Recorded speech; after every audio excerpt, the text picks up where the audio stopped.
In 1784, a raiding crew dragged a 7-foot captive named Kofi onto the deck of the Nightjar, chaining him with iron meant for wild animals. The slavers bragged that his size alone would triple their profit at the Caribbean markets, and the crew laughed as they forced him into the hold, confident he was too valuable and too restrained to fight back. They didn't know he had recognized one of them the moment he was captured, nor did they notice the way he studied every latch, every key ring, every hidden compartment on the ship. By the time the vessel reached open water, the crew thought they had broken a giant. By the time they reached the mid-Atlantic, half the men who mocked him were missing, the captain was chained in his own quarters, and the ship itself was no longer sailing for the Americas. What did those slavers bring onto their vessel that turned their floating fortress into a tomb? And how did the man they believed they owned take control so completely? Before we go any further, comment where in the world you are watching from and make sure to subscribe, because tomorrow's story is one you don't want to miss. Dawn crept over the coastal fishing village of Adam like a blessing. The first golden light touched the thatched roofs and smoothed the edges of cooking fires already crackling to life. Children's laughter mixed with the rhythmic sound of waves breaking against the shore. Women carried baskets balanced on their heads. Men pulled nets from storage, checking for tiers that needed mending before the day's work began. Kofi stood near the water's edge, his massive frame casting a shadow twice the length of ordinary men. His hands, broad as cooking plates, worked methodically through a fishing net, fingers surprisingly gentle as they knotted broken strands. At 7 feet tall, with shoulders wide enough to block doorways, he moved with careful restraint, as though constantly aware his strength could damage the delicate world around him. "Uncle Kofi!" Young Kojo ran toward him, bare feet kicking up sand. The boy clutched a wooden carving of a fish. "Look what I made!" Kofi knelt, bringing his face level with the child's. He examined the carving with genuine attention. "The scales are well done," he said quietly. His voice rumbled like distant thunder. "Your hands are learning patience." Elder Amma approached, her gray-streaked hair wrapped in bright cloth. She carried sweet plantains wrapped in leaves. "The ancestors smile on this morning," she said, nodding toward the calm sea. "The waters will be generous today." Elder Maleko joined them, his weathered face creased with lines earned through decades of sun and salt. He squinted toward the horizon. "Too calm," he muttered. "The wind should be stronger this time of year." Kofi straightened, following the elder's gaze. Something moved at the edge of his vision, a shadow where no shadow should exist. His muscles tensed. The first scream came from the north end of the village. Armed men burst from the tree line like locusts descending on crops. They moved with practiced efficiency, surrounding clusters of villagers before anyone could react. The raiders wore mismatched clothing, some in European waistcoats, others in stolen African wraps. But they all carried the same tools: iron shackles, thick ropes, and weapons designed to hurt without killing. Leading them was a lean white man with sun-scorched skin and eyes like broken glass. Harlan Briggs moved through the chaos with casual authority, pointing and directing his men like a farmer sorting livestock. "The strong ones first," he shouted. "Families together, they fetch better prices." Kofi's world compressed into sharp focus. He saw Elder Amma frozen in shock, plantains scattered at her feet. Kojo screamed, running toward him. 3 raiders closed in on Elder Maleko, who raised his walking stick in defiance. Kofi moved. His first step covered the distance to Kojo in a heartbeat. He scooped the boy up with one arm, shielding him against his chest. His other hand caught a raider's wrist, stopping a descending club mid-swing. The wood splintered against Kofi's palm. The raider stumbled backward, fear replacing greed in his expression. "Behind me," Kofi commanded the elders. His voice cut through the screaming. Amma and Maleko pressed close to his back. Kofi set Kojo down between them, creating a wall of his own body. 4 raiders circled him now, wary but determined. They had seen men like him before, strong, protective, dangerous if cornered.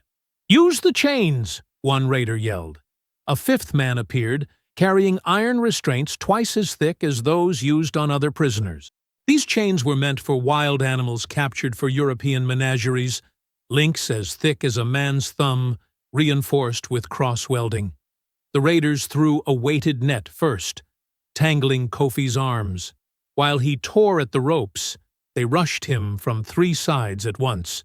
The first chain looped around his right wrist. The second caught his left. Kofi could feel the metal's weakness, inferior iron, poorly forged. He could snap these bonds with sustained force. His muscles coiled, preparing to— Then he saw the face. Standing 20 paces away, directing other raiders toward a cluster of young women, stood a man Kofi recognized like a scar that never healed. Roth Maddox. Taller than average, with a thin beard and a cutlass at his hip. The same cutlass that had been wet with blood when Kofi's wife screamed. The same sneer that had twisted Maddox's face when Kofi's children were dragged away, never to be seen again. That had been 5 years ago. A different village. A different life. Maddox turned, and their eyes met. Recognition flickered across the slaver's face, followed by cruel satisfaction. He smiled. Kofi's hands, which had been tensing to break the chains, went still. The anger remained. It always remained, living in his chest like coals that never cooled. But something deeper than rage took control. Something patient. Something waiting. He let his arms fall to his sides. The raiders, expecting further resistance, hesitated in confusion. Then they seized the opportunity, wrapping more chains around his torso, his legs, until he wore enough iron to anchor a small boat. They pushed him to his knees. He allowed it. Elder Amma cried out as she was bound with rope. Kojo sobbed, reaching for Kofi even as raiders pulled the boy away.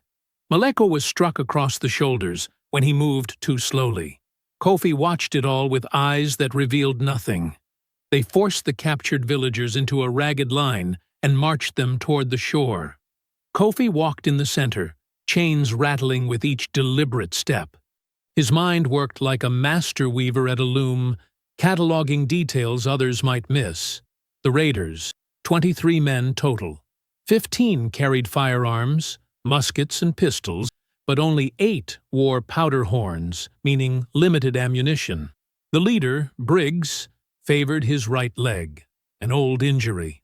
The youngest raider, barely more than a boy himself, kept his hand on a knife at his belt, but his eyes betrayed reluctance. The route. Sandy soil transitioning to rocky shore. Tide marks indicated the water was currently low, but rising. The wind had shifted northeast. Bad weather coming within 2 days. The ship, a 3-masted vessel, waited in deeper water. The Nightjar. Kofi had heard whispers about this ship in coastal markets. It specialized in quick captures and brutal efficiency. The hull sat lower in the water than it should, suggesting heavy cargo already loaded. The rigging showed recent repairs, hasty work, weak knots visible even from shore. Rowboats waited at the waterline. Raiders forced villagers into the small vessels 6 at a time, filling each boat beyond safe capacity. Children screamed for parents. Elders prayed to ancestors. The sound of suffering filled the air like smoke. When Kofi's turn came, they needed 2 boats. One for him alone, because his weight would capsize a vessel carrying others. 4 armed guards accompanied him, muskets pointed at his chest. He sat calmly in the center, chains pooling around his feet. Maddox appeared at the shore's edge, watching Kofi's boat push off. He called out across the water, his voice carrying easily. "I remember you, giant. I remember your woman's face when she realized you couldn't save her." Kofi's expression remained stone. The rowboat cut through gentle waves toward the Nightjar. As they drew closer, Kofi studied the ship with the same methodical attention he had given the fishing net that morning. The wood showed stress marks near the waterline. The anchor chain had rust along its links. The crew visible on deck moved with the casual cruelty of men who had done this many times before. Standing at the rail, watching the approaching boats with satisfaction, was Captain Bartholomew Crane. His expensive coat and polished buttons marked him as a man who profited well from human cargo. He smiled when he saw Kofi. "The giant," Crane announced to his crew, "worth more than all the others combined. The plantation owners will fight each other for this one." The rowboat bumped against the Nightjar's hull. A rope ladder dropped. The raiders forced Kofi to climb first, weapons trained on his back. Each rung creaked under his weight, but held. His hands, still bound in chains, gripped the rope with mechanical precision. He reached the deck and stepped aboard deliberately. The wood groaned beneath him. The chains rattled. Every crew member stopped to stare at the giant they had captured. Captain Crane approached, circling Kofi like a merchant examining expensive goods. "Magnificent," he murmured. "You'll make me wealthy, giant. You'll break your back in Caribbean fields and make some plantation master powerful." Kofi said nothing. More boats arrived. The other villagers were hauled aboard. Ama, Maleko, Kojo, families torn from their mourning routines and thrust into nightmare. They were herded toward a hatch in the deck that opened onto darkness below. Crane gestured. "Take the giant down first. Chain him to the central support beam. I want him secure." 4 crew members pushed Kofi toward the hatch. He moved without resistance, his eyes capturing every detail. The deck layout, the weapon storage, the crew's positions, the captain's confidence. He descended into the ship's belly, where the stench of previous human cargo lingered like a curse. The space was barely tall enough for him to stand hunched. Iron rings were bolted to massive wooden beams. They chained him to the thickest support, adding even more restraints until he wore nearly 100 pounds of iron. The other villagers were brought down next, shackled in rows along the hull. Kojo was placed near enough for Kofi to see in the dim light filtering through deck grates. The boy's eyes were wide with terror. "Stay strong," Kofi said quietly. Elder Ama, chained nearby, began humming a prayer song. Others joined in, their voices creating fragile comfort in the suffocating darkness. Above, boots stomped across the deck. Orders were shouted. Ropes creaked as sailors prepared to raise anchor. The iron hatch slammed shut, cutting off the last of the daylight. The ship rocked gently as the Nightjar prepared to depart with the evening tide. In the darkness, Kofi's chains rattled softly as he shifted position, his mind already working. The cargo hold smelled of salt, sweat, and old fear. The scent had soaked into the wooden planks over years of carrying human beings across oceans, a stench that no amount of scrubbing could remove. Dim light filtered through iron grates in the deck above, creating weak columns of illumination that barely reached the prisoners chained below. Kofi sat against the central support beam, his back pressed against rough wood. The beam was as thick as a man's torso, running from the hold's floor to the deck above. It held the ship together. Now it held him. The chains connecting his wrists to the beam allowed minimal movement, enough to shift position, not enough to stand fully upright. More chains wrapped around his ankles, linking them to iron rings bolted into the floor. The metal was cold against his skin, already rubbing raw patches on his wrists. Around him, the other prisoners from Adum sat or lay in cramped rows. Each person was chained to the hull by wrist shackles connected to long-running chains that stretched the length of the hold. The configuration forced them into tight lines with barely 2 feet between each body. 20 souls total, including Kofi. Some wept quietly. Others stared into nothing. A few whispered prayers. Wooden beams crisscrossed overhead, supporting the deck where crew members walked. Each footstep above sent small cascades of dust filtering down through gaps in the planking. Water buckets sat in the corners, 3 total, already showing rust stains. These would be their only source of drinking water until the crew decided otherwise. The layout was deliberate. The prisoners had no room to stand together, no space to coordinate movement. The chains created individual islands of captivity within the larger prison of the hold. Kojo lay curled against the hull 15 feet from Kofi. The boy's eyes reflected the weak light like a frightened animal's. His chains were smaller, designed for children, but just as secure. Every few minutes he would pull against them experimentally, testing whether they might somehow release. Elder Amma sat with her back straight despite the chains, humming fragments of songs between long silences. Her gray hair had come loose from its wrapping during the capture. Now, it hung around her face like storm clouds. She caught Kofi's eye in the darkness and nodded once, a gesture of acknowledgement, perhaps of faith. Elder Maleko breathed heavily, favoring his left side where a raider had struck him during the march. His jaw was set tight against pain he refused to voice. His chains rattled slightly with each breath. Above deck, boots stomped in regular patterns. Kofi listened, separating individual gaits. Heavy steps belonged to larger men. Quick, light steps suggested younger crew members. One set of boots had an irregular rhythm. Someone with a limp or old injury.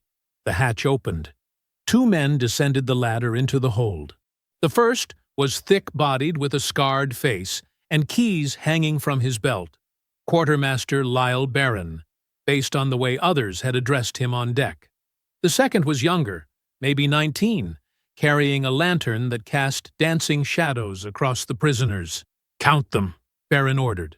The younger man, Marlowe, moved down the line, touching each prisoner's shoulder and counting aloud.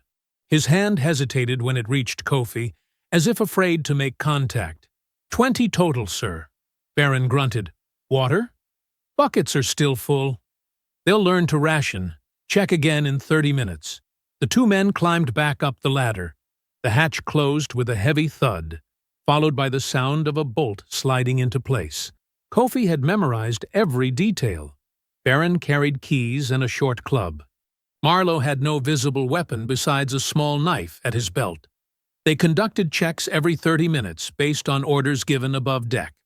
The ladder was the only exit. The hatch bolt was accessible only from above. He tested his chains carefully, applying gradual pressure to one link. The metal resisted, then bent slightly, maybe a quarter inch. Not enough to be visible in the dim light, but enough to confirm what he suspected. These chains were made from inferior iron, likely smelted quickly to save costs. Strong enough for most prisoners, possibly not strong enough for sustained, focused force. But breaking them now would accomplish nothing except his immediate death. A woman across the hold began crying softly. Her name was Esha. Kofi remembered her selling dried fish in the village market. Now she rocked back and forth, chains clinking with each movement. "Why did they take us?" a young man whispered. "What did we do?" "We existed," Maleko answered, his voice rough. "That's crime enough for men like these." Kojo lifted his head. "Kofi, will you break the chains? Will you save us?" The other prisoners fell silent, waiting for the giant's answer. In their eyes, Kofi saw the dangerous thing that hope becomes when it has nowhere else to go. They wanted him to be a savior, a warrior. The ancestral guardian, the Whispers, had named him. "I need you to be patient," Kofi said quietly.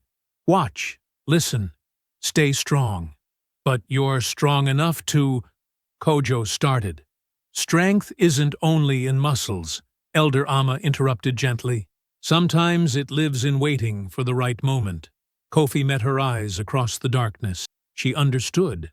Perhaps she had always understood. He shifted position slightly, testing the chain's resistance at different angles. The link he had bent earlier was on his right wrist shackle, positioned where the metal joined the main restraint. He filed that information away. Above deck, the ship's rhythm changed. Footsteps increased in frequency and urgency. Sailors shouted instructions about lines and sails. Barrels were rolled across the deck, their rumbling transmitted through the wood into the hold. Captain Crane's voice cut through the noise. Though his words were muffled, Kofi closed his eyes and focused entirely on listening. Crane was talking to someone about profits, about Caribbean markets, about how a specimen like Kofi would fetch prices that could fund an entire additional voyage. The captain's boots moved toward the stern, then stopped near what must be his cabin. New voices joined, two sailors speaking in lower tones. "You check on the restricted compartment?" one asked. "Aye, powder's secure, weapons too. Captain's mad carrying that much contraband. If authorities board us, they won't. Crane pays the right people." The voices faded as the men moved forward. Kofi's eyes opened. Powder. Weapons. A restricted compartment somewhere on this ship, holding cargo more dangerous than human beings. Military-grade materials, if the nervous tone was accurate. Illegal for civilian vessels. That information changed calculations. Rain began pattering against the deck above. The sound grew louder as the storm intensified. Heavy drops becoming a steady drumming. The ship rocked more noticeably as waves grew. Water dripped through gaps in the deck planking, creating small puddles that reflected the weak light. The temperature dropped. Several prisoners began shivering. Chains conducted cold efficiently. Kojo pulled his knees to his chest, trying to preserve warmth. Kofi wished he could reach the boy, offer some comfort beyond words, but the chains kept them separated by an unbridgeable distance. 30 minutes passed. The hatch opened again. Barron and Marlowe descended, counted prisoners, checked water levels, and departed. The pattern repeated exactly as before. Kofi memorized the timing. 30 minutes between checks, approximately 2 minutes per inspection. The rest of the time, the prisoners were unwatched. Hours crept past. The ship's motion changed from gentle rocking to purposeful movement. The anchor had been raised. The Nightjar was departing the shoreline, sailing toward open water, and whatever horrors waited across the ocean. Above deck, the crew settled into sailing routines. Footsteps became less frequent. Orders were shouted less often. The ship found its rhythm. One sailor walked past the hatch at irregular intervals, someone assigned to watch duty.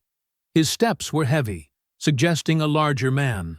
Every hour or so, he would stop directly above the hatch, probably checking that the bolt remained secure. The lantern above deck was extinguished as night deepened. The hold plunged into near-total darkness. Only the faintest starlight filtered through the grates, creating shadows within shadows. Prisoners tried to find comfortable positions for sleep, but the chains made rest almost impossible. Bodies shifted. Metal clinked. Someone prayed in whispered tones. Kofi lay back against the support beam, his eyes open despite the darkness. His mind worked through everything he had learned in these first hours of captivity. Guard rotation, 30-minute intervals, weaknesses in chains, confirmed. Crew size, approximately 20 men based on distinct voices and footsteps. Contraband aboard, powder and weapons in a restricted location. His enemy, Roth Maddox, somewhere above deck, believing Kofi captured and helpless. This captivity was temporary. These chains were temporary. The slaver's control was temporary. Everything was temporary except his purpose. The ship rocked steadily as it moved through dark waters away from the coast. Above deck, a sailor began singing a crude song. Others laughed. They celebrated their successful raid, unaware of what they had brought aboard. Kofi closed his eyes, finally, letting his body rest while his mind continued cataloging, planning, waiting. The night deepened around the Nightjar as it sailed into darkness. Sunrise came slowly through the narrow slats above the hold. Thin beams of golden light cut through the darkness like knife blades, illuminating particles of dust and salt that hung suspended in the stale air. The temperature rose with the dawn. turning the cramped space from cold to warm to uncomfortably hot within an hour. Kofi had not truly slept. His body had rested, but his mind remained alert throughout the night, cataloging every sound, every shift in the ship's movement, every pattern that might prove useful later. The prisoners stirred. Chains rattled as people tried to stretch cramped limbs. Someone coughed, a wet, rattling sound that spoke of water in the lungs. The woman named Esha continued her quiet crying, though exhaustion had reduced it to occasional whimpers. The hatch opened with its familiar scraping sound. Marlowe descended first, carrying a wooden bucket and a stack of tin bowls. Baron followed with his hand on his club, watching the prisoners with the wary attention of someone who expected trouble but hoped to avoid it. "Food," Marlowe announced, though the word was generous for what he distributed. He moved down the line, dropping a scoop of gray porridge into each bowl. The portions were small, barely enough to sustain life, certainly not enough to maintain strength. When Marlowe reached Kofi, his hands shook slightly as he filled the bowl. Some of the porridge spilled onto the floor. The young man quickly moved to the next prisoner, avoiding eye contact with the giant. Kofi watched how Marlowe tied the rope securing the bucket when he finished distribution.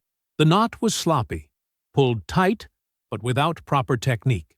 The kind of knot that would hold under normal circumstances but might slip under sustained pressure. Another small detail filed away. He looked upward while eating the tasteless porridge. The beam above his position was thick wood, probably oak, designed to support the deck under heavy cargo. Where it connected to the support post, 3 iron bolts held it secure. One of those bolts had a gap between its head and the wood, maybe half an inch. The wood had swelled or the bolt had loosened over time. Barin finished his visual inspection of the prisoners. "You've got 30 minutes before we collect the bowls. Eat slowly. There won't be more until sunset." The 2 guards climbed back up the ladder.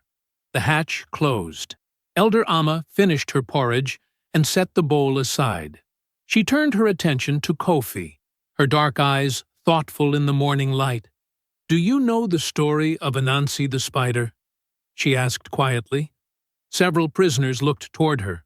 Stories were currency in captivity, brief escapes from present horrors. "Anansi was small," she continued, her voice taking on the rhythmic quality of traditional storytelling. "Smaller than the leopard, smaller than the python, smaller than the hornet. But when the sky god needed someone to complete impossible tasks, Anansi succeeded where stronger creatures failed." "How?" Kojo asked. "By thinking, by watching, by understanding that power comes in many forms." Elder Amma's gaze remained on Kofi. "The ancestral spirits guide those who have patience. They whisper to those who know how to listen." Kofi felt the weight of her words. She was not simply telling a story. She was reminding him of responsibility to the people in this hold, to the village that had been destroyed, to the generations that came before, and those that might come after. "I hear them, Elder," he said softly. She nodded once, satisfied. The ship rocked with a wave larger than the previous ones. Kofi shifted his weight deliberately, adding his mass to the natural motion. The beam above creaked slightly. The loose bolt shifted another fraction of an inch. Not enough to be noticed, but progress. A young woman across the hold spoke up.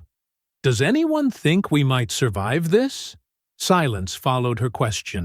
"I do," Elder Maleko said finally, his rough voice carrying conviction. "I've survived wars, famines, and floods. I'll survive these chains too." "How can you be certain?" someone asked. "Because giving up is a choice. I choose differently." A few prisoners straightened slightly at his words. Hope was dangerous, but its complete absence was worse. Kofi continued eating his porridge slowly, watching the guard's routine through the slats. He noticed that when Baron secured the hatch bolt after their visits, he did it quickly, without checking that it had fully seated. Carelessness born from repetition. The bolt would hold, it was designed to, but it represented another small weakness in the ship's security. Mid-morning arrived with stronger sunlight and rougher seas. The waves increased in size, causing the ship to pitch more dramatically. Sailors above deck shouted instructions about adjusting sails and securing cargo. A barrel that had been stored near the hold's forward wall began rolling with each wave. On the third large swell, it broke free entirely and tumbled across the floor, striking the wall beside the ladder with a loud crash. The hatch opened immediately. Baron and another sailor Kofi hadn't seen before descended to investigate the noise. "Just a barrel," Baron said, examining the undamaged container. "Secure it properly this time." While the sailors wrestled the barrel back into position and tied it with rope, Kofi leaned slightly toward Elder Maliko. The motion looked natural, a man shifting to avoid the commotion. His voice was barely a whisper. "I need allies I can trust. People who won't panic when the moment comes." Maliko's expression didn't change, but his eyes sharpened. "How many?" "5 or 6. People who understand patience, who can keep secrets. I'll speak to them carefully." The sailors finished securing the barrel and climbed back up the ladder. The hatch closed again. Kofi resumed his previous position, giving no indication that any conversation had occurred. But he noticed Elder Amma watching him with a small, knowing smile. The afternoon dragged through oppressive heat. The hold became an oven. Sweat soaked through clothing. The water buckets emptied as prisoners tried to combat dehydration. Some people drifted into fitful sleep, despite the discomfort. Kofi remained awake, tracking time by the angle of light through the slats and the regular rhythm of guard checks. Then footsteps approached the hatch that were heavier and more deliberate than the usual guards. The bolt slid open. Captain Bartholomew Crane descended the ladder with Baron and another man behind him. This third man was lean and cruel-faced, with scars across his knuckles and a pistol tucked into his belt. Roth Maddox. Kofi's jaw tightened, but he kept his face neutral. Crane walked directly to where Kofi sat, his boots splashing through small puddles. He studied the giant with the calculating expression of someone assessing livestock. "So this is my prize," Crane said. 7 feet, if he's an inch. Look at those shoulders. The plantation owners will fight each other for the privilege of buying him." He turned to Maddox. "Provoke him.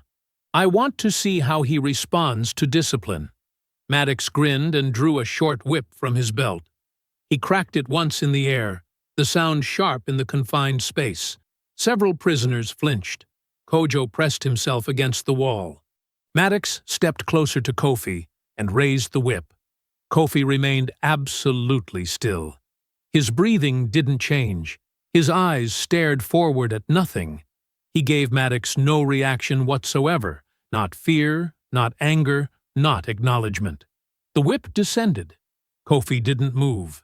The leather struck his shoulder and left a red mark that would purple by evening. Still, he remained motionless as stone. Maddox struck again, and again. Kofi's expression never changed.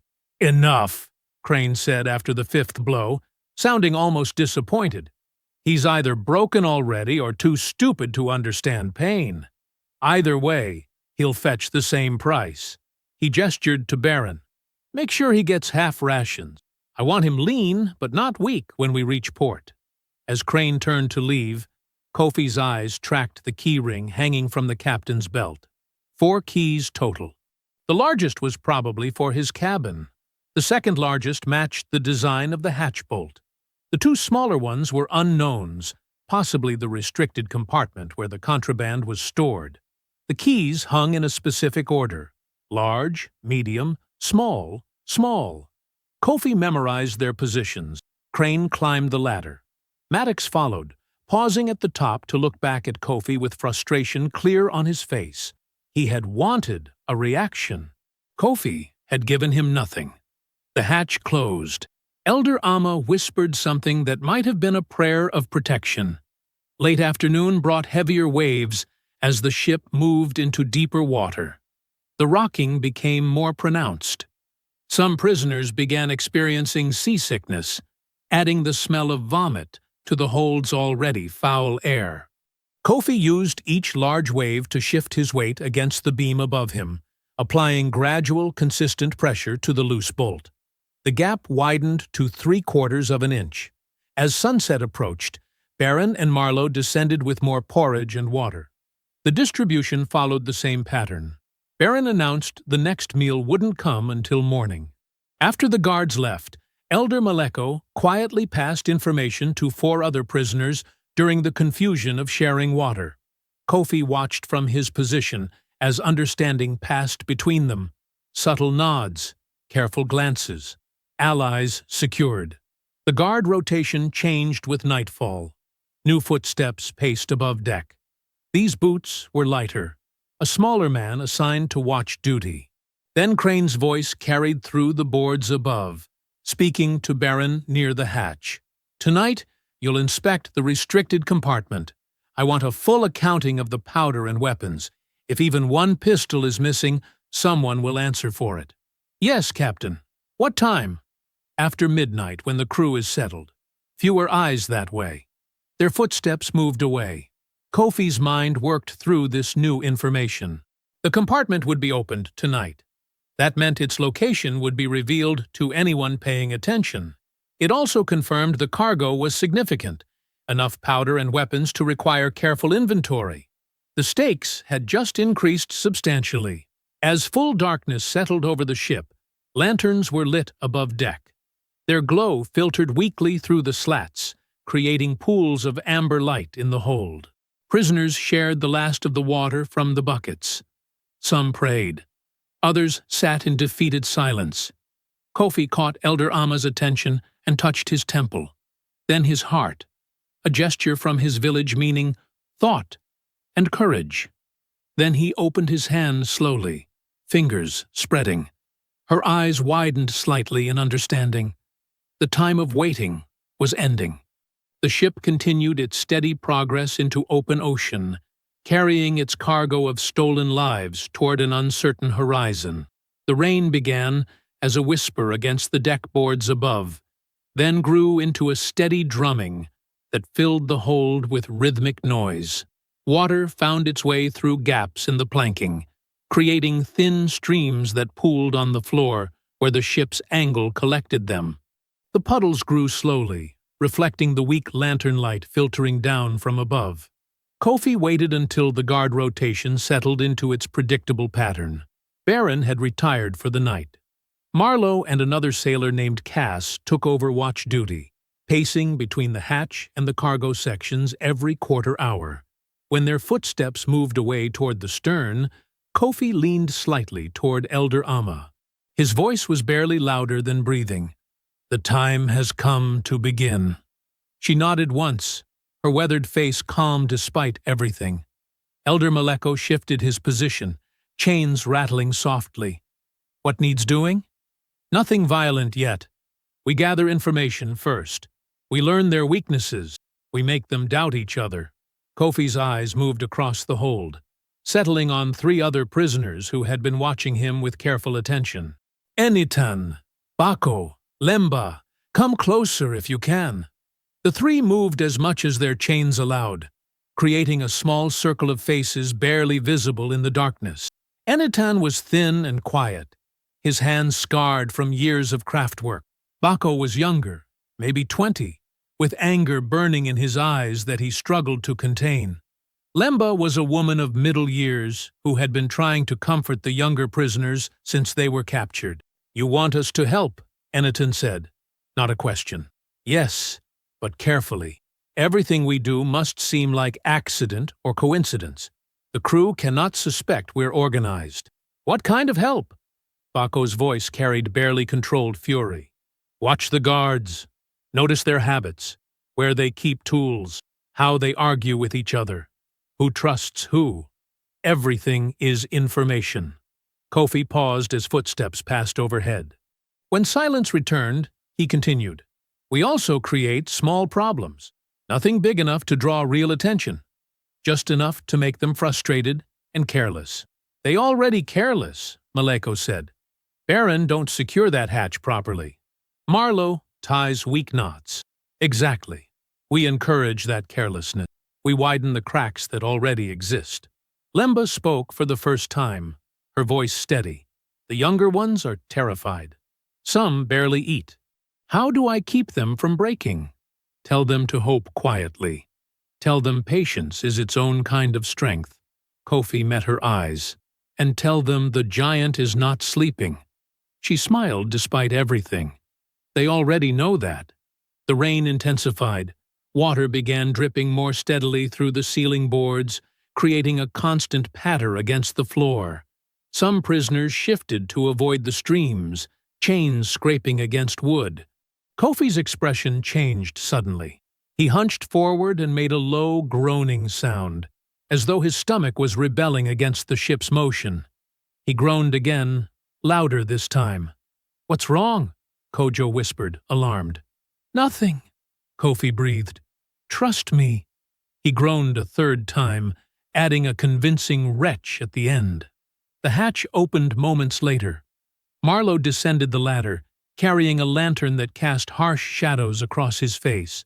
"Which one of you is making that God's awful noise?" Kofi groaned again, hunching further forward. He let saliva drip from his mouth, adding to the performance. "The big one's seasick," Marlowe called up to Cass. "Pathetic creature. All that size, and he can't handle a little weather." He walked closer, holding the lantern near Kofi's face. "You're supposed to be worth a fortune, but you're just another weak—" Kofi groaned and swayed slightly, forcing Marlowe to step even closer to avoid being struck by the giant's bulk. While Marlowe continued his mockery, Kofi's eyes tracked details with absolute precision. The guard's knife hung from his belt on the left side, secured by a leather loop that was worn thin from years of use. The belt buckle itself was loose. Marlowe had lost weight recently, probably from poor eating aboard ship, and hadn't adjusted it properly.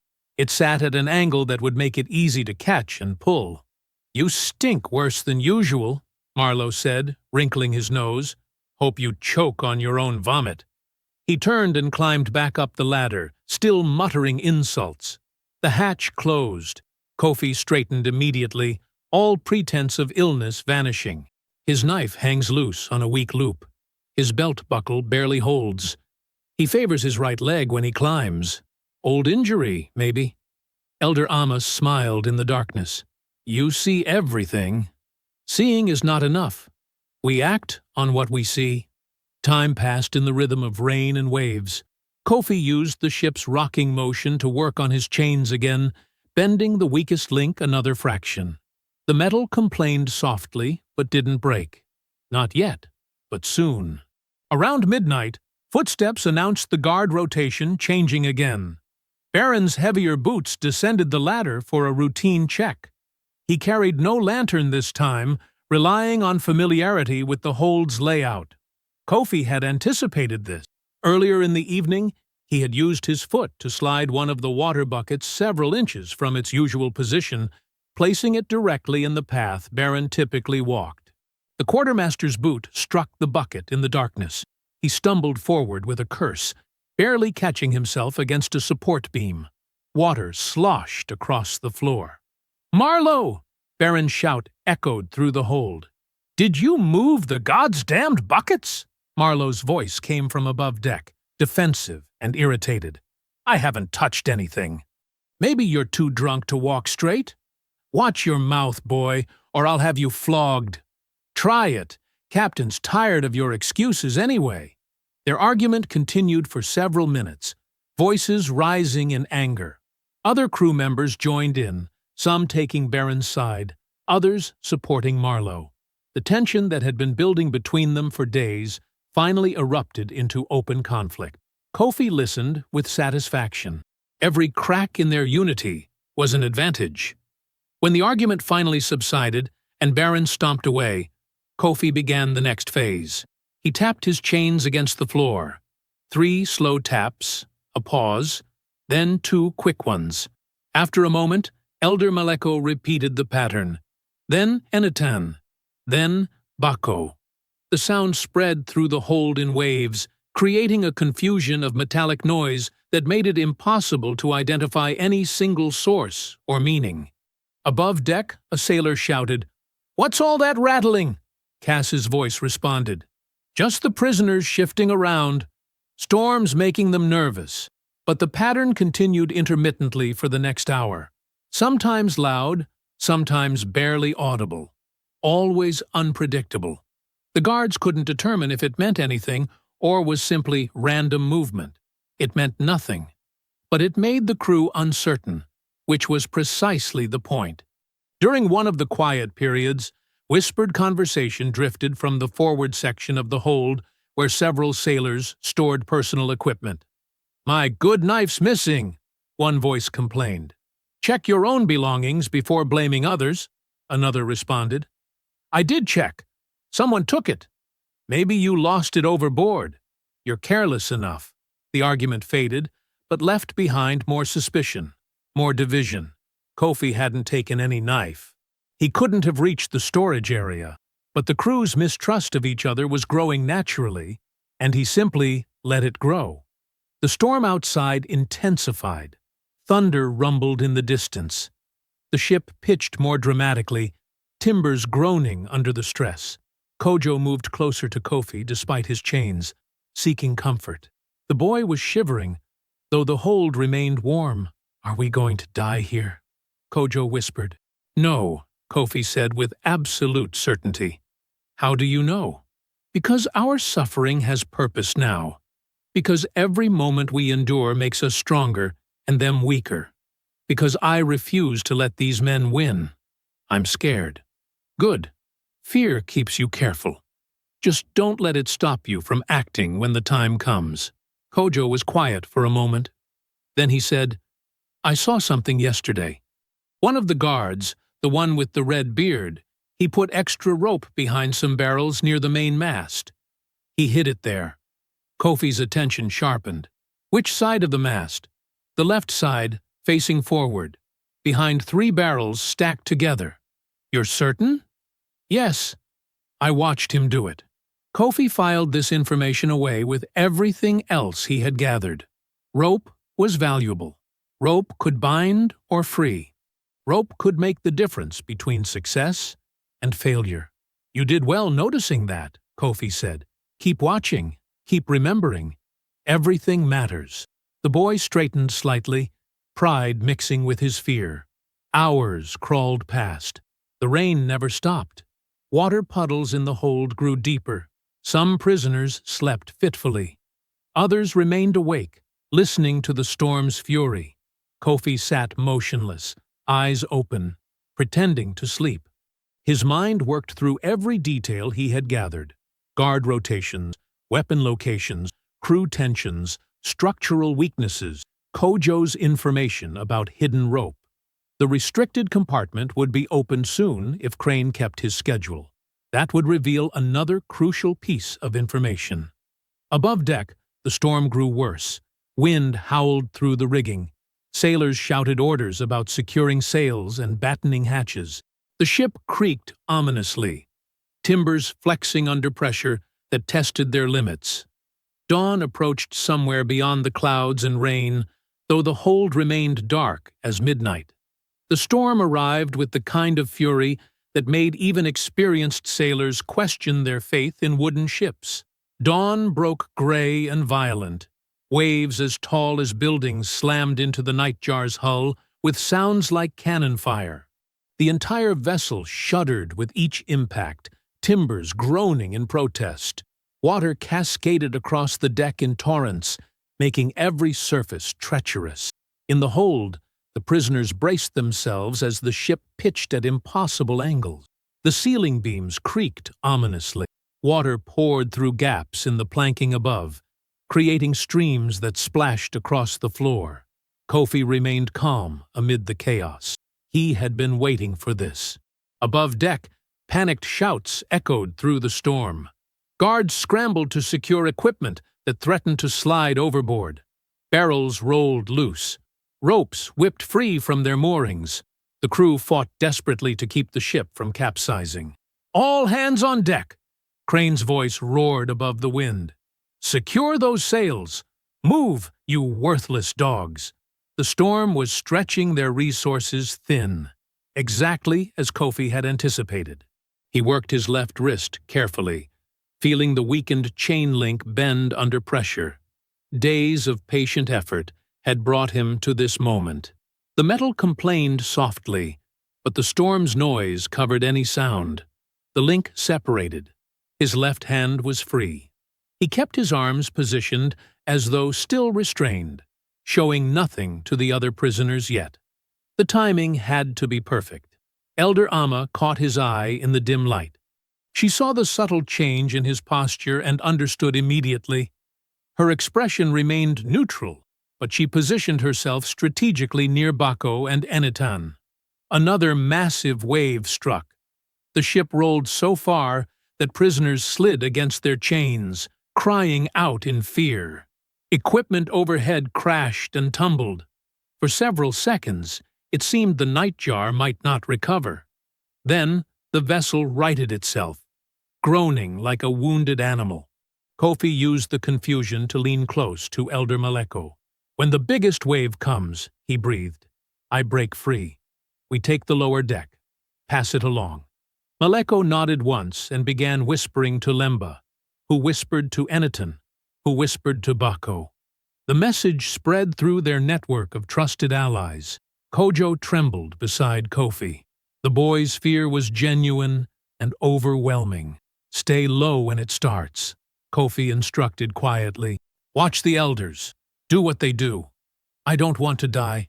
Then help me live." Above deck, Crane's voice continued shouting orders. "Baron, get below and check the cargo. Make sure nothing's shifted." Heavy footsteps approached the hatch. Baron descended the ladder, completely soaked, his clothes plastered to his body. Water dripped from his beard and hair. His expression showed pure irritation mixed with exhaustion. "Shut your noise!" he shouted at the prisoners, though most had gone quiet from fear. "One more sound and I'll—" The ship lurched violently to starboard. Baron stumbled, trying to catch his balance on the wet floor. His boots slipped on the water-slicked wood. Kofi shifted his weight at precisely the right moment, extending his legs slightly into Baron's path. The quartermaster fell hard, arms flailing. His waist knife flew from its loose loop and clattered across the floor, spinning directly toward Kofi. Kofi's hand shot out and grabbed it, pulling it beneath his thigh in one fluid motion. The entire movement took less than a second and looked like nothing more than steadying himself against the ship's motion. Baron cursed viciously, pushing himself up. "Clumsy fool," he muttered. Whether about himself or someone else wasn't clear. He didn't seem to notice his missing knife. He checked the support beams quickly, noted that cargo hadn't shifted dangerously, and climbed back up the ladder without further inspection. The hatch closed. Kofi waited 10 heartbeats, then showed the knife to Elder Amma. Her eyes widened slightly, but she gave the barest nod of approval. The storm intensified. Wind screamed through the rigging with sounds like tortured spirits. The ship rolled and pitched with increasing violence. Then it came. A wall of water higher than any before struck the nightjar broadside. The impact was catastrophic. The entire vessel tilted at an angle that defied nature. Prisoners screamed. Equipment crashed. The world turned sideways. And in that moment of ultimate chaos, Kofi moved. He brought both hands together and pulled with all his strength. The weakened chain link snapped completely. His right wrist came free. He moved like controlled violence through the darkness. Elder Amma had positioned herself near the ladder. When Marlowe descended to check on the commotion, she deliberately shifted her weight, making her chains rattle loudly and drawing his attention. "What's happening down?" Kofi's hand clamped over Marlowe's mouth from behind. His other arm locked around the young guard's throat. Not to kill, but to silence and control. Marlowe struggled briefly, then went limp as blood flow to his brain reduced. Kofi lowered him gently to the floor. Bako and Enitan, freed quickly with the stolen knife, moved to the hatch and waited. When Baron returned moments later, concerned about the silence, he descended directly into their trap. Eniton struck him with a wooden bucket, stunning him. Bako grabbed his arms. Kofi bound both guards with their own ropes, using knots he had watched them tie for days. Neither guard was killed. Both were gagged and secured to support beams. "Move," Kofi commanded softly. He freed the others quickly, cutting through leather restraints with Baron's knife. 20 prisoners stood in the rocking hold, many swaying from weakness, but all determined. Kofi led them into the narrow corridor beyond the hold. The passage was barely wide enough for 2 people to walk side by side. Overhead beams sagged from years of stress. Lanterns swung wildly on their hooks, casting moving shadows that made the space feel alive and threatening. The floor was slick with seawater that had leaked through deck seams. Each step required careful balance as the ship continued its violent dance with the storm. They reached the storage room, a cramped space filled with supplies the crew used for daily operations. Kofi pushed the door open and surveyed the contents quickly. Dry cloth for bandages or concealment. Small stores of salted fish and hardtack, enough to sustain them if they needed to hold position. A box of loose iron nails intended for ship repairs, each one a potential weapon or tool. Coils of thin rope. A barrel of drinking water. "Bring everything useful," Kofi instructed. "Leave nothing they can use against us." The prisoners worked quickly despite their weakened state. They gathered supplies and brought them into the corridor. "Barricade both ends," Kofi ordered. "Use barrels, planks, anything heavy." They worked together, stacking obstacles at each end of the corridor. The barricades wouldn't hold against a determined assault, but they would slow any attack and give warning. Above deck, the storm continued raging. Footsteps pounded across the planking as crew members fought to keep the ship afloat. Kofi distributed the nails among his allies. "If guards come, aim for eyes and throats. We fight to disable, not to die bravely." Elder Amma took several nails and tested their weight. "These will do." Kojo stayed close to Limba, who wrapped an arm around the boy protectively. His fear remained, but he stood rather than cowered.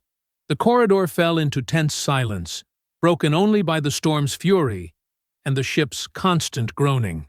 They had control of the lower deck.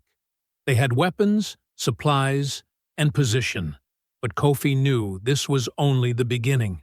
Somewhere above, frantic footsteps approached the hatch. Someone had discovered the missing guards. The sound of running feet echoed from above. Voices shouted in alarm. "Baron! Marlowe! Where are you?" "Check the hold," Kofi gestured sharply. Everyone fell silent and pressed against the corridor walls. The barricades wouldn't fool anyone for long, but they might buy precious minutes.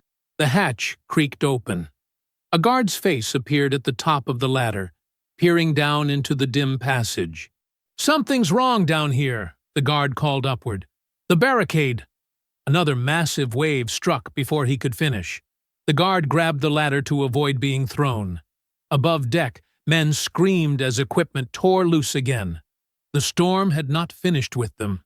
The guard retreated, slamming the hatch shut. Survival took priority over investigation. Kofi released a slow breath. The storm was protecting them, but that protection wouldn't last forever. He moved to the barricade and began reinforcing it methodically. The iron nails became crude fasteners, driven through rope and into wooden planks to create a more stable structure. Each strike of the makeshift hammer had to be timed with the ship's groaning and the storm's noise to avoid detection. Bako worked beside him, using rope to lash barrels together. "How long do we have?" "Until the storm weakens," Kofi answered quietly. "When the crew can think clearly again, they'll come in force. Then we should strike first." "We will, but carefully." Elder Amma approached, carrying strips of dry cloth she'd torn into bandages. "Some of our people are injured from the chains. Nothing serious, but they need tending." Kofi nodded. "Care for them. We need everyone able to move when the time comes. She began wrapping makeshift bandages around chafed wrists and ankles. The small act of healing brought calm to the frightened prisoners. They watched her work with something close to reverence. Kofi surveyed his position strategically. They controlled approximately 30 feet of corridor, the storage room, and access to a secondary ladder he'd noted during his days of observation. That ladder led to the middle deck, where crew quarters and additional supplies were located. If they could secure that deck, they would control half the ship. But the storm had to weaken first. Fighting while the ship pitched violently would create too much chaos, too many variables. Patience remained his strongest weapon. He approached Eniton and Lemba. The ladder to the middle deck. I need eyes on it. Count the crew. Note their weapons. Don't be seen. Eniton nodded once. Lemba hesitated, then followed Eniton toward the secondary access point at the corridor's far end. They returned within minutes, moving in a low crouch. 8 men on the middle deck. Eniton reported quietly. Most are working to secure the mast rigging. 2 guard the armory door. None are watching the ladder. Weapons? Clubs and 1 pistol we saw. Maybe more hidden. Kofi processed this. 8 men, most distracted. The storm had pulled their attention outward, toward keeping the ship afloat, rather than watching prisoners they assumed were still chained below. The ship pitched again, though less violently than before. The worst of the storm was passing. We move now, Kofi decided. While they're still focused on the storm, Eniton, Bako, you come with me. Elder Maleko, hold this corridor. If guards come down, make noise. We'll hear. Elder Maleko positioned himself near the barricade with a heavy iron nail gripped like a spike.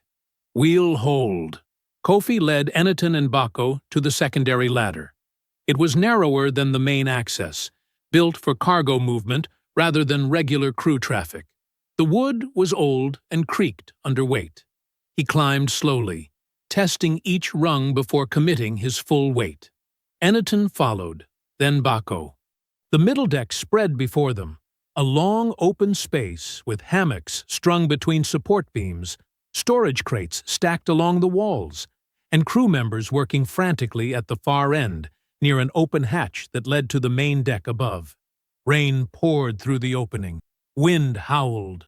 The crew shouted to each other over the noise. Secure that rope. The mast is cracking. Get the spare rigging. No one looked toward the ladder. Kofi spotted Bosun Garvey near a pile of canvas sailcloth, attempting to fold it despite the wind tearing at the fabric. He worked alone, separated from the others by 20 feet. Kofi moved like a shadow despite his size. The storm's noise covered his footstep. He circled behind a stack of crates, closing the distance. Garvey cursed as the canvas whipped from his hands again. He bent to retrieve it. Kofi struck. One hand clamped over Garvey's mouth. The other wrapped the rope around his arms and torso before the bosun could react. Kofi pulled him backward into the shadows behind the crates. Garvey struggled, eyes wide with shock.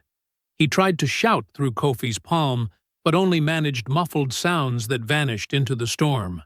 Eniton appeared with additional rope. Together they bound Garvey's wrists, ankles, and mouth. Within seconds, the bosun was immobilized. Kofi dragged him to a storage alcove, a narrow space between deck and hull where spare canvas was stored. He wedged Garvey deep inside and covered him with sailcloth. Unless someone specifically searched this space, the bosun wouldn't be discovered. They returned to observe the remaining crew. The storm was stabilizing. The ship's violent pitching had reduced to heavy rolling. Rain still fell, but the wind's intensity had dropped noticeably. Kofi studied the door to the captain's quarterdeck at the passage's end. It was reinforced oak with iron bindings. A heavy lock secured it. He remembered Crane's key ring from days ago. 3 keys, the brass one positioned first. The lock was brass. That key would open this door. But Crane was somewhere above, likely on the main deck directing storm repairs. Getting to him meant fighting through crew, exposing themselves to gunfire, risking everything before they were ready. Not yet. Patience. A voice shouted from the main deck. "Storm's breaking! Secure everything and check for damage!" Footsteps pounded. The crew on the middle deck began moving toward the main ladder to report. Kofi gestured. They retreated down their ladder quickly, returning to the corridor below. Elder Amma met them with water. "Any trouble?" "None.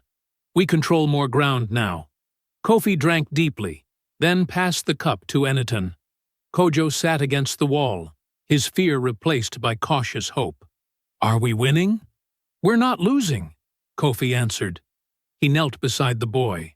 "But the hard fighting hasn't started." Elder Amma placed a hand on Kofi's shoulder. Her touch was light but grounding. "The ancestors walk with you. I feel them in this place. They guide your hands." Kofi wanted to believe her. He needed to believe something beyond strategy and violence. "Then let them guide us to the helm," he said quietly. The storm's noise faded to steady rain. The ship's movements grew predictable, rolling swells instead of chaotic pitching. Above deck, normal operations would resume. Guards would be assigned. Baron and Marlowe would be discovered missing. The crew would realize what had happened. The counterattack would come soon. Kofi gathered everyone in the corridor. 20 faces looked at him with exhaustion, hope, and trust. "Rest now," he instructed. "Eat the food we took. Drink water. Sleep if you can. When night falls, we take the helm. But you need strength for what's coming." They settled against the walls, sharing the meager supplies. Some slept immediately, their bodies demanding rest after days of fear and chains. Others sat quietly, processing the impossible reality that they were no longer captives. Elder Maleko approached Kofi. "You've given them hope. That's more dangerous than chains. Hope keeps them alive. And when we fail? When the crew retakes the ship? We won't fail." "You sound certain."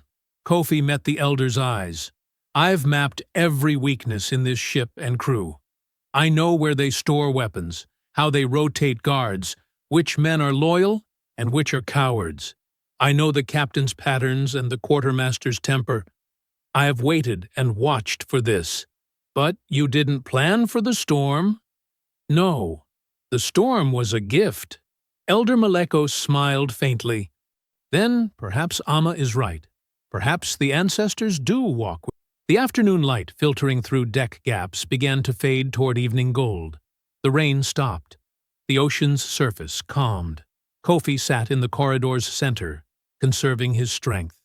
Around him, freed prisoners rested. Above him, slavers prepared for war. The storm's fury had passed, leaving behind a wounded ship and exhausted crew. Kofi waited in the corridor as evening light painted the walls in shades of amber and shadow.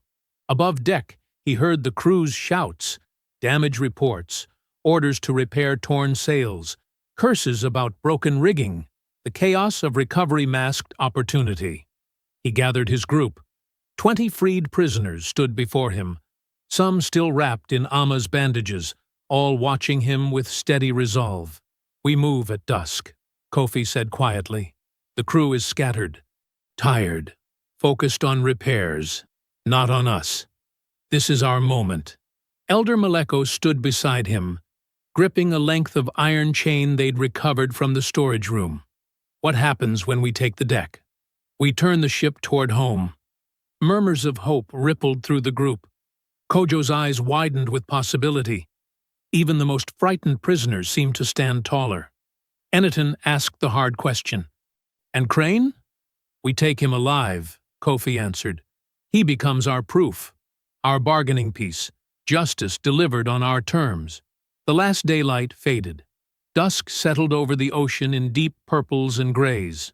The deck lanterns hadn't been lit yet. The crew still focused on securing damaged rigging. Kofi led them upward.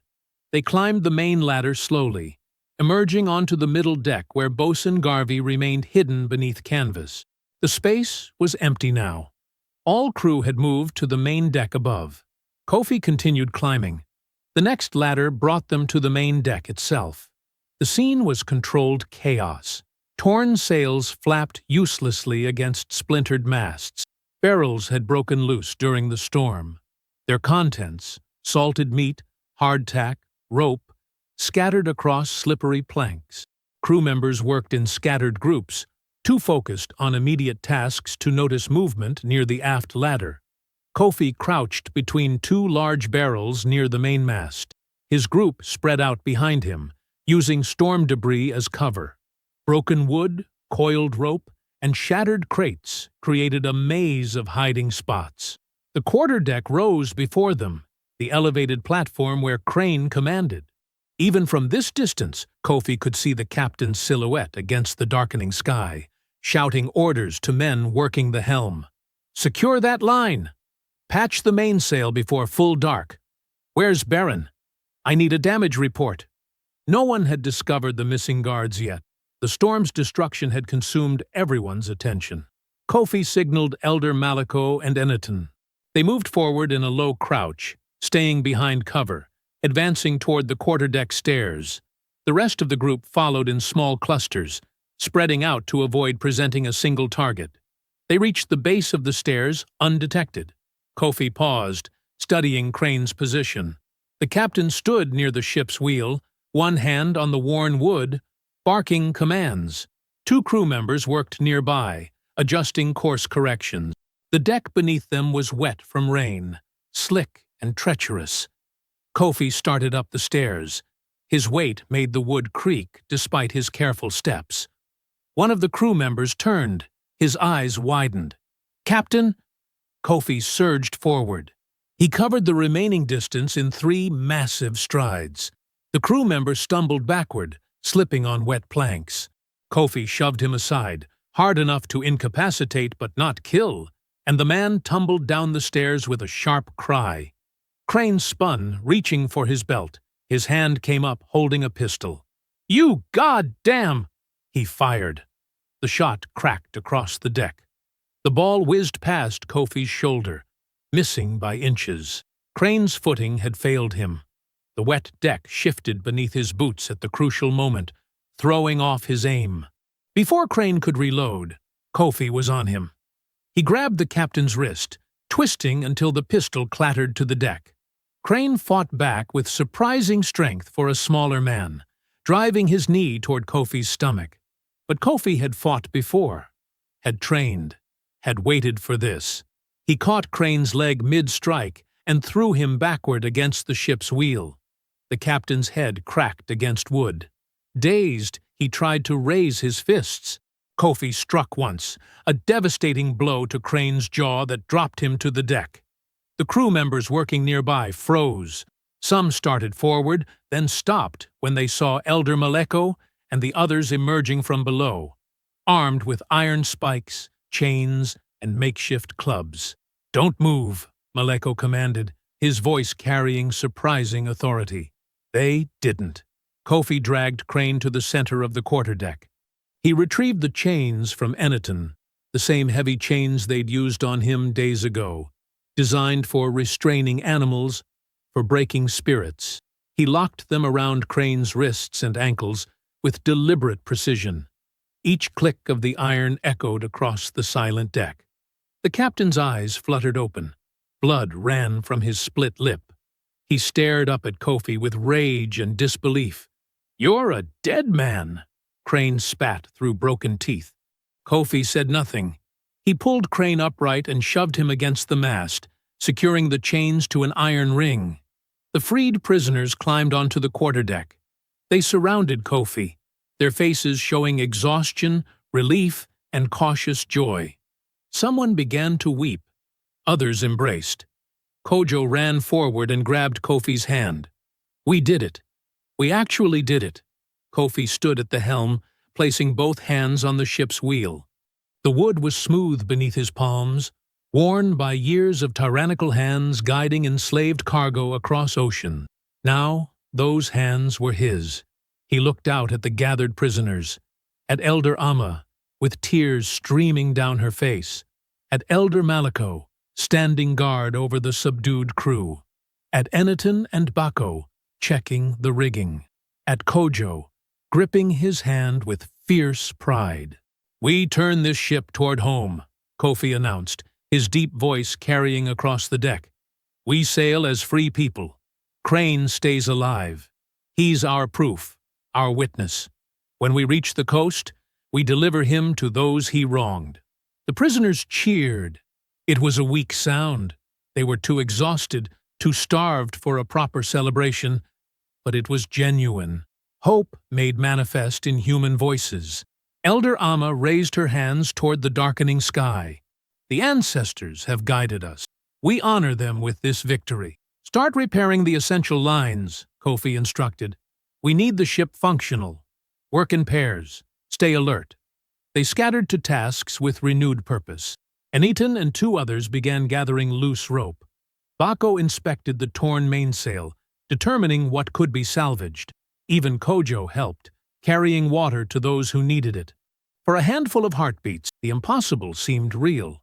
Kofi adjusted the ship's heading, feeling the vessel respond beneath his hands. The wheel turned smoothly. The ocean stretched endlessly before them. Dark water under darkening sky. He had done it. Against every law of bondage and oppression, he had seized control. Then the deck exploded. A hidden compartment near the mainmast burst open with splintering wood. 6 armed sailors emerged like demons from below. Men Kofi had never seen during his days of observation, hidden crew members kept in reserve. Leading them was a scarred, barrel-chested man with cold eyes and a raised musket. Rogan Thatch, Crane's secret enforcer. "Kill them all!" Thatch roared. Gunfire cracked across the deck. Prisoners screamed. Eniton fell, clutching his shoulder. Bako dove behind a barrel as a musket ball shattered the wood beside him. Chaos erupted. Smoke filled the air. The freed prisoners scattered, seeking cover, scrambling for weapons, crying out in panic. A stray shot struck a damaged crate near the forecastle. The wood exploded. Inside, hidden gunpowder, part of the contraband cargo Kofi had discovered days ago, ignited with a terrible whoosh. Fire blossomed. Yellow and orange flames climbed the spilled powder trail across wet planks, feeding on broken crates and scattered canvas. "Fire!" someone screamed. "The ship's burning!" The flames spread with horrifying speed, finding fuel in storm debris. Smoke thickened, turning the deck into a maze of shadows and confusion. Kojo screamed. Kofi turned and saw the boy trapped near the forecastle stairs, flames blocking his path. "Kojo!" Elder Amma ran toward the boy, but smoke forced her back, coughing violently. Kofi released the wheel and lunged forward, but Thatch's men blocked his path. 2 sailors charged him with clubs raised. He caught one man's wrist and threw him overboard. The second swung at his head. Kofi ducked, feeling the club whistle past his ear. Behind him, Crane's chains rattled. Kofi spun and saw the captain working his wrists against the iron, using the chaos as cover. Someone, one of Thatch's men, tossed him a key. The chains fell away.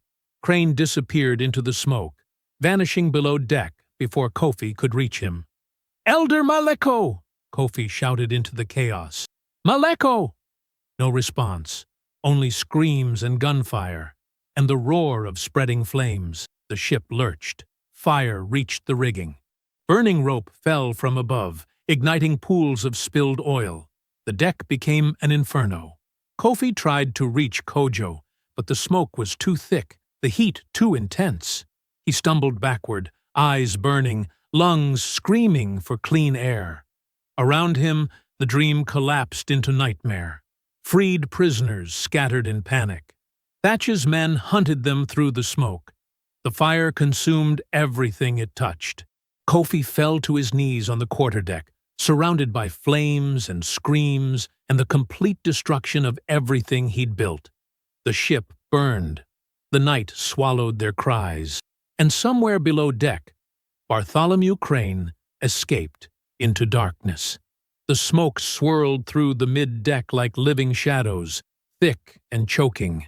Kofi dragged Bako through the haze, the man's weight heavy against his shoulder. Behind them came Elder Amma, supporting Lemba, whose breath rattled wetly in her chest. "Keep moving," Kofi commanded, his voice rough from inhaling ash. "The lower corridor. The fire hasn't reached it yet." They descended the narrow stairs, one painful step at a time. The wood beneath their feet was warm but not burning. Not yet. Above them, flames crackled and hissed, consuming the upper deck with terrible hunger. The lower corridor was dim and relatively clear. Water dripped from the ceiling where crew members had dumped buckets in frantic attempts to slow the blaze. The air here was cooler, breathable. Kofi lowered Bako to the floor. The man clutched his burned arm, teeth gritted against pain. "Kojo," Bako whispered. "Did you see?" "I don't know." Kofi cut him off. The words tasted like poison. More survivors stumbled into the corridor. Eniton arrived with blood soaking through makeshift bandages on his shoulder. Two women Kofi barely knew supported each other, both coughing violently. A young man named Taiwo collapsed near the wall, his leg twisted at an unnatural angle. Elder Maleko came last. He limped badly, one hand pressed against his ribs, where blood seeped between his fingers. His face was gray beneath the soot. "How many?" Kofi asked, though he dreaded the answer. Maleko shook his head. "Kojo is gone. I saw him fall near the forecastle when the fire—" His voice broke. "Adisa, Folami, Chinwe, all gone." Lemba began coughing again, harsh and wet. She doubled over, and when she pulled her hand away from her mouth, blood stained her palm. Elder Amma guided her to sit against the wall. "Breathe slowly, small breaths." Kofi counted the survivors. 14. They had freed nearly 30 prisoners. More than half were dead or missing in less than an hour. The weight of it crushed him. He stumbled backward until his shoulders hit the corridor wall. His legs gave out. He slid down to sitting, staring at nothing. This was his fault. His plan. His pride. He had believed himself capable of delivering justice, had convinced these people to follow him, had promised them freedom, safety, a return home. Instead, he had led them into an inferno. Elder Maleko groaned as he lowered himself to the floor. "The chains," he said quietly. "When you put Crane in chains, I thought we had won." "We hadn't won anything," Kofi said, his voice hollow. "I was a fool." "You were a leader," Anita encountered from across the corridor. "You gave us hope." "Hope?" Kofi's laugh was bitter. "Hope burned with Kojo. Hope drowned with Chinwe. I gave you death."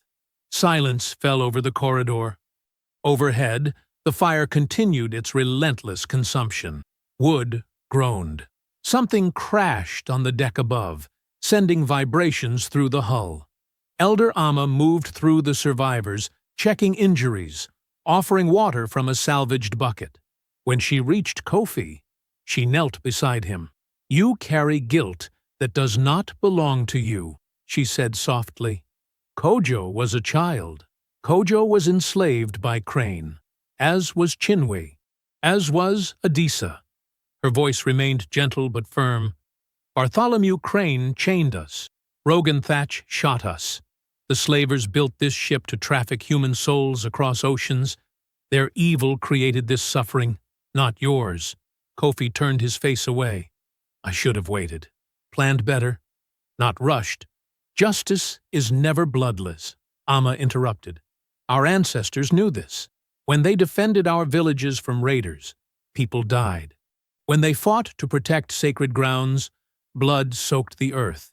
Righteousness does not guarantee clean hands. Then what good is it? It means something worth fighting for exists." She placed a weathered hand on his shoulder. "The ancestors did not guide you onto this ship to surrender now. They did not give you strength to break chains so you could sit in darkness, while evil men reclaim control." Kofi looked at her. Tears cut clean lines through the soot on her face. How many more will die if I continue? How many more will suffer if you stop? She squeezed his shoulder. Crane still breathes. Thatch still hunts us. The ship still sails toward markets, where our people will be sold like livestock. Your guilt changes nothing about what must be done. The truth of her words settled over him like a weight. Above them, footsteps echoed. Crew members shouting. Orders being barked. Kofi forced himself to stand. His body ached. Burns covered his arms. Smoke inhalation made every breath painful. But Elder Amma was right. Surrender was not an option. "We need water," he said, his voice regaining strength. "The fire will spread unless we control it." He organized the survivors into teams. Eniton and 2 others, despite their injuries, volunteered to fetch seawater in whatever buckets they could salvage. Bako and Taiwo would secure the wounded in the safest corner of the corridor. Elder Maleko, despite his injury, would stand guard at the stairs with an iron spike. "We fight the fire first," Kofi instructed. "Then we face what comes next." They worked through the night.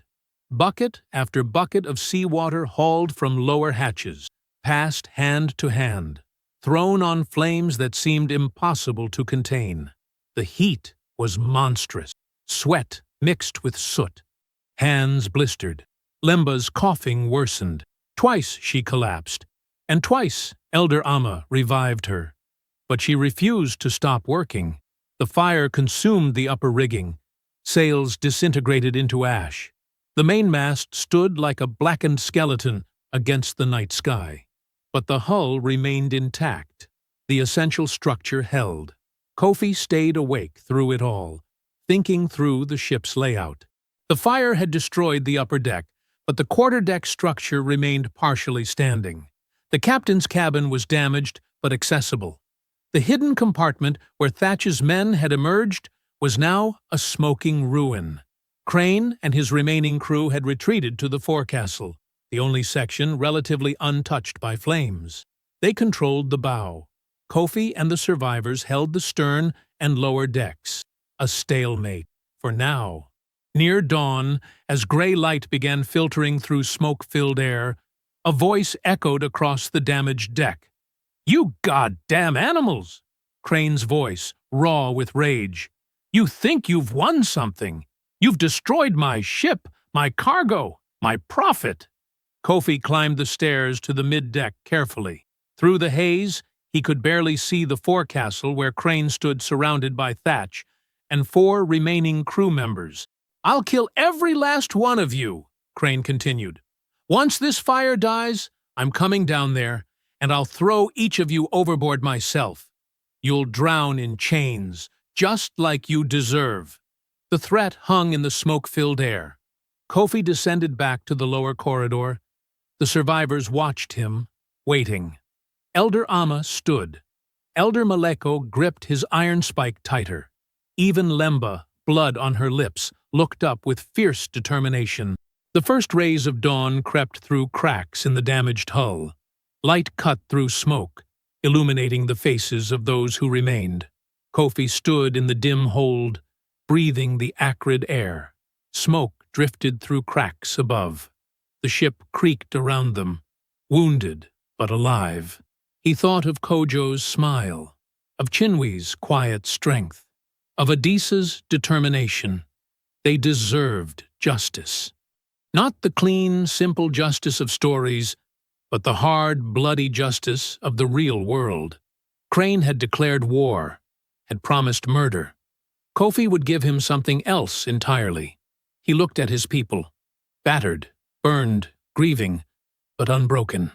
"Today," Kofi said quietly, his deep voice carrying through the corridor, "justice is remade." The first light of dawn filtered through the smoke-stained air like pale ghosts.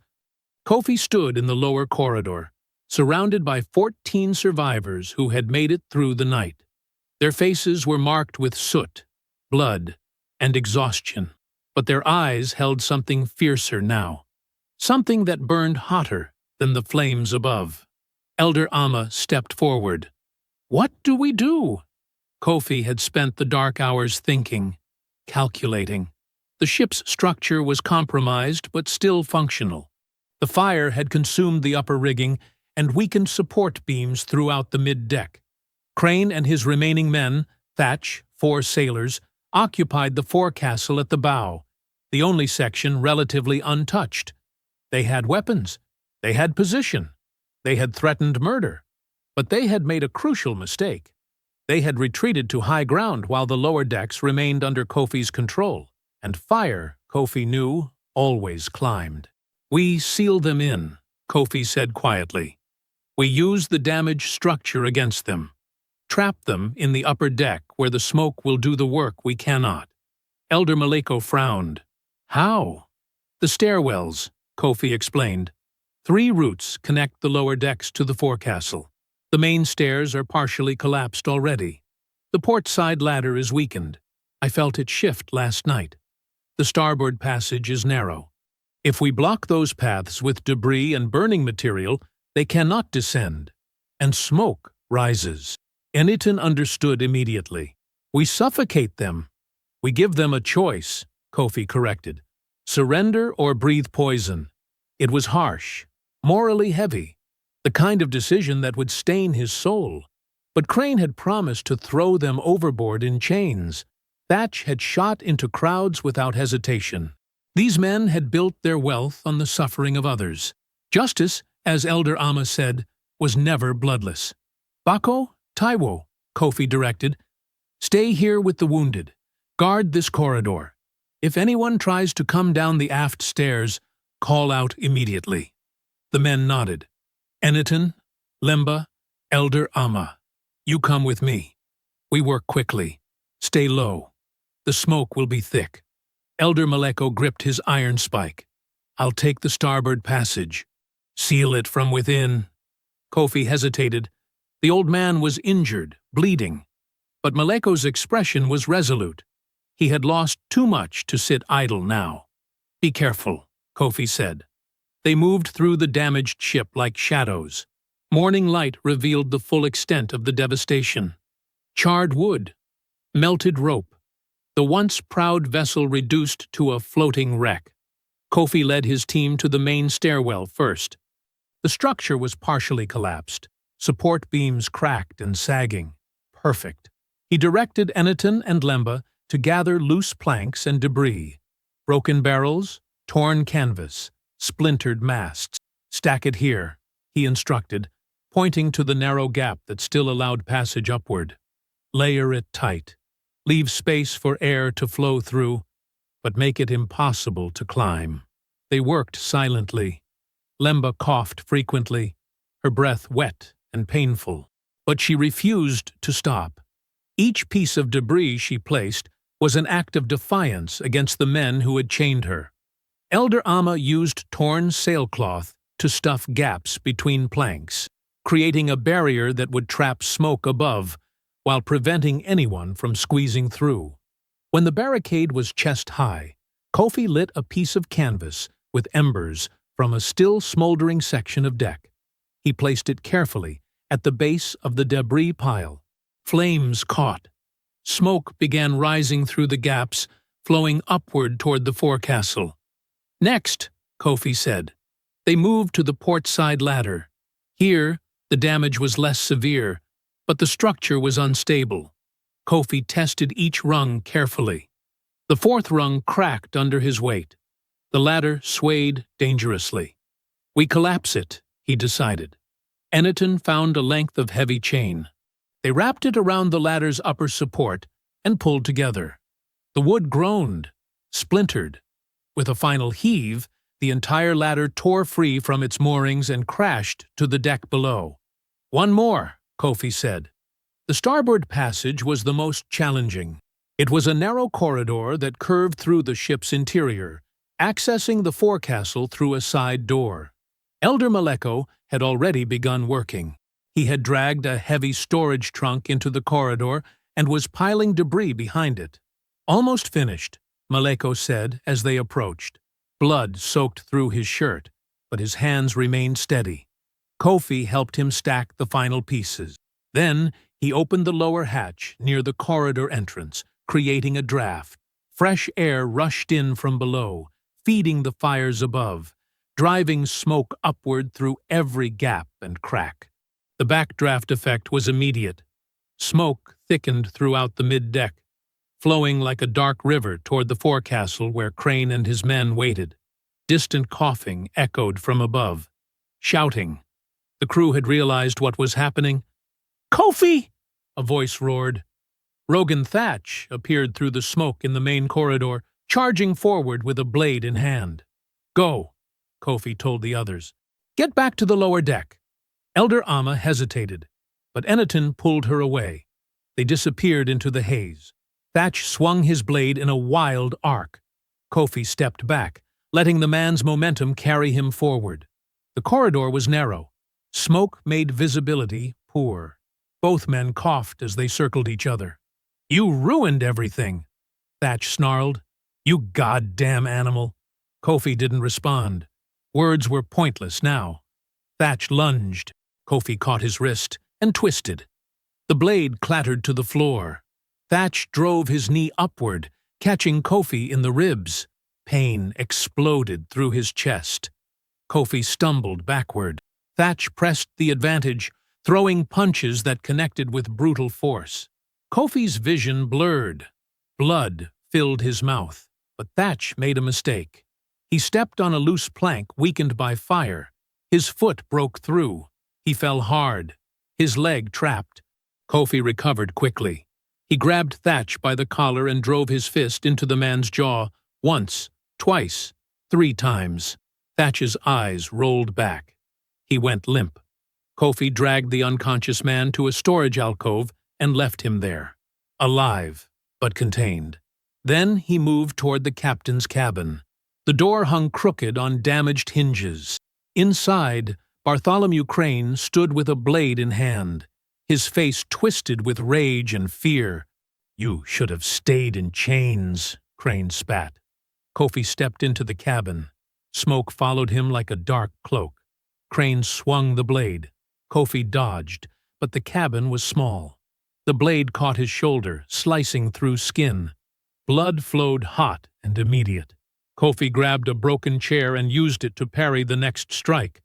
The blade embedded in wood. Crane tried to pull it free. The floor beneath them groaned. Weakened by fire, the planks sagged.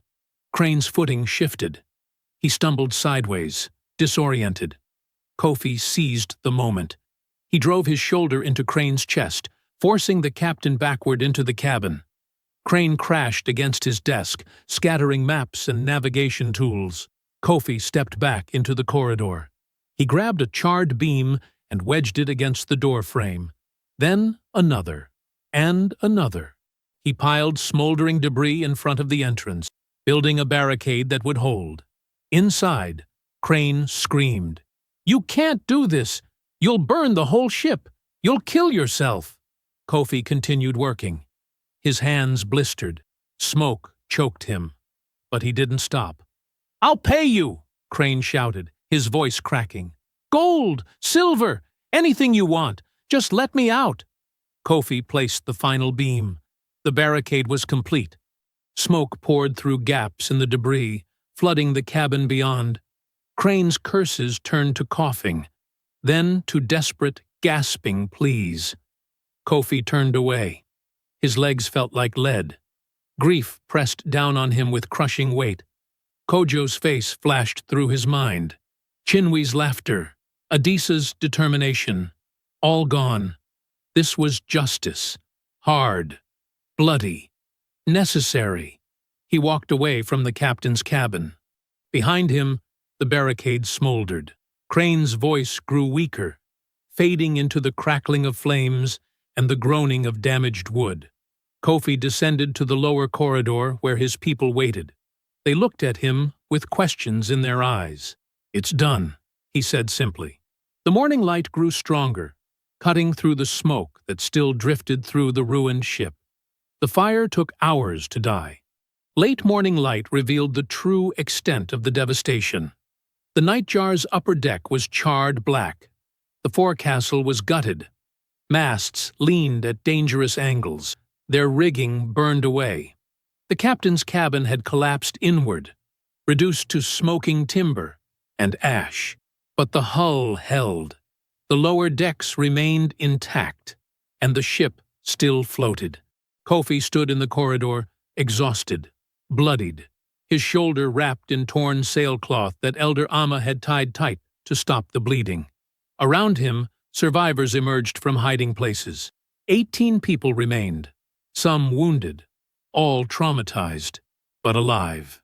"We need water," Eniton said quietly, his voice hoarse from smoke. "The fires consumed most of our supply." Kofi nodded. "Check the storage compartments. There may be barrels the flames didn't reach." Bako and Lemba descended into the hold, returning minutes later with 2 intact water casks. Not much, but enough. Elder Amma moved among the wounded with calm efficiency. She cleaned cuts with seawater. She bound broken bones with strips of canvas. She whispered prayers over those who trembled with pain or fear. Her presence was a balm, steadying people who had seen too much death. Kojo stayed close to Kofi. The boy hadn't spoken since the fighting ended. He simply followed, his small hand gripping the edge of Kofi's shirt. "We cannot stay here," Elder Maleko said, leaning heavily against a support beam. His leg wound needed better care than they could provide. "The ship is damaged. We have limited supplies. We must make a decision." Kofi looked around at the faces watching him. They wanted answers, direction, leadership. He took a slow breath. "We go home." The words settled over them like a benediction. "Can the ship make the journey?" Taiwo asked. Kofi walked to the ladder leading topside. He climbed carefully, testing each damaged rung. On deck, the devastation was worse than he'd imagined, but the mainmast still stood. The rudder responded when he tested the wheel. The hull showed no signs of breaching. "It will hold," he called down. "But we need to put out every remaining fire, completely. No embers, no smoke." They worked together throughout the afternoon. Bako and Taiwo hauled seawater in buckets, dousing every hot spot they could find. Eniton and Lemba searched for intact sailcloth, patching together enough fabric to catch wind. Elder Amma and several others cleared debris, making pathways through the wreckage so people could move safely. Kofi took inventory. The ship's navigation tools were mostly destroyed, but he found a damaged compass and a partial set of charts. He studied the coastline markings, orienting himself by memory of the journey out. They could do this. By late afternoon, the fires were extinguished. The ship still smoldered in places, releasing thin trails of smoke, but the danger had passed. Kofi stood at the helm. The wheel felt strange in his hands, too large, too heavy with the weight of what it represented. This ship had carried him and his people into bondage. Now it would carry them home. Eniton and Bako worked the rigging, raising the patched sails. The canvas was torn and stained, but it caught the wind. The ship lurched forward, groaning as damaged wood shifted. Those who could stand came topside. Elder Amma emerged from below, helping Kojo up the ladder. Elder Maleko limped to the railing, his face drawn but determined. Taiwo and Lemba stood together, watching the horizon. Kofi turned the wheel.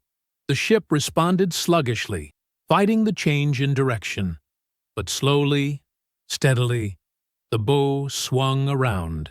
They were heading east, toward the rising sun, toward home. Elder Amma stood beside Kofi at the helm. She said nothing, but her presence communicated everything. This was sacred. This moment of reversal, where the machinery of oppression became the vehicle of liberation. The formerly enslaved commanded the slaver's ship. The wind filled the sails. The nightjar began to move with greater confidence, cutting through waves that had once carried them into darkness. "How long?" Kojo asked quietly. 3 days, Kofi said. "Maybe 4, if the wind turns." The boy nodded. He looked older than his years now. Trauma had aged him. That first night at sea passed in watchful silence. Kofi assigned shifts. 2 people awake at all times to monitor the sails and watch for danger. He took the first watch himself, standing at the helm while stars appeared overhead. The second day brought challenges. The patched sails tore in 2 places, requiring emergency repairs. A section of railing collapsed, forcing them to rope off the damaged area.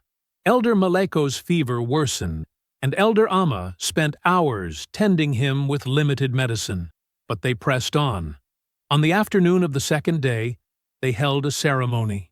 5 people had died in the fighting and fire. Their bodies had been moved to the deck, wrapped in whatever cloth could be spared. Elder Amma led the ritual. She spoke in their mother tongue, calling to the ancestors, asking them to guide these souls home even as their bodies returned to the water. One by one, they committed the dead to the sea. Kofi helped lower each wrapped form over the side. The ocean accepted them without judgment, carrying them down into darkness. Kojo cried. So did Lemba. Even Bako, who had remained stoic throughout the worst of the violence, wiped his eyes. Kofi felt the weight of each name, each face, each life cut short. But he also felt the presence of those who remained. 18 people who had survived the impossible. 18 people going home. The third day dawned clear and calm. The wind remained steady. The ship moved with increasing purpose, as if it too sensed the approaching coastline. Eniton spotted land first. There, he said, pointing east. A dark line appeared on the horizon. Gradually, it resolved into familiar shapes: the rolling hills of the coast, the distinctive curve of the bay, the dense forest that bordered the shore. Home. People gathered at the railing, staring in disbelief. Some laughed, others wept. Elder Amma began singing, a traditional song of return, and voices joined hers one by one until the entire group sang together. Kofi guided the ship into shallow water as the sun touched the western horizon. They dropped anchor in the bay where fishing boats had once launched at dawn. The village of Adum was gone. Burned structures stood like broken teeth against the darkening sky. But people still lived here. Kofi could see cooking fires in the distance. Figures moved along the beach, stopping to stare at the approaching ship. They lowered a boat, one of the slavers' own rowboats, ironically, and ferried survivors to shore in groups. Kojo went first with Elder Amma, then Taiwo and Lemba, then the wounded. Kofi went last. He stepped onto the sand as full darkness fell. The beach felt solid beneath his feet. Real. Home. Scattered villagers approached cautiously. They recognized faces they'd thought lost forever. Reunions happened in tearful embraces. Questions flew in rapid bursts. How? Where did you? We thought you were dead. Kofi let others tell the story. He moved away from the crowd, walking toward the ruins of Adum with Elder Amma and Kojo beside him. The village could be rebuilt. Houses could be raised. Nets could be mended. Lives could continue. What will you do now? Elder Amma asked. Build, Kofi said simply. A place where survivors can come, where raiders fear to approach, where we protect each other. She nodded. And if they call you chief? King? I refuse. His voice was firm. I am a fisherman, a builder, nothing more. They stood together in the ruins, watching stars emerge overhead. Behind them, the beach filled with reunited families. Ahead, the work of rebuilding awaited. But in this moment, there was only relief, gratitude, and the quiet knowledge that they had transformed their captivity into something their captors never expected: freedom. Years later, in a coastal tavern far to the west, sailors shared stories over rum and tobacco. You hear about the ship that never made port? The Nightjar, aye, vanished off the African coast. Crane and his whole crew. Some say it was a storm. Others say plague. An old sailor in the corner leaned forward, his voice dropping to a whisper. I heard different. Heard they captured a giant. 7 feet tall. Strong as 10 men. Thought they'd make a fortune selling him. The others listened, but the giant took the ship, turned it around with his bare hands, sailed it back to Africa with every slaver dead or disappeared. The freed ones walked off that ship like it was always theirs. Impossible? Maybe. But I'll tell you what sailors know.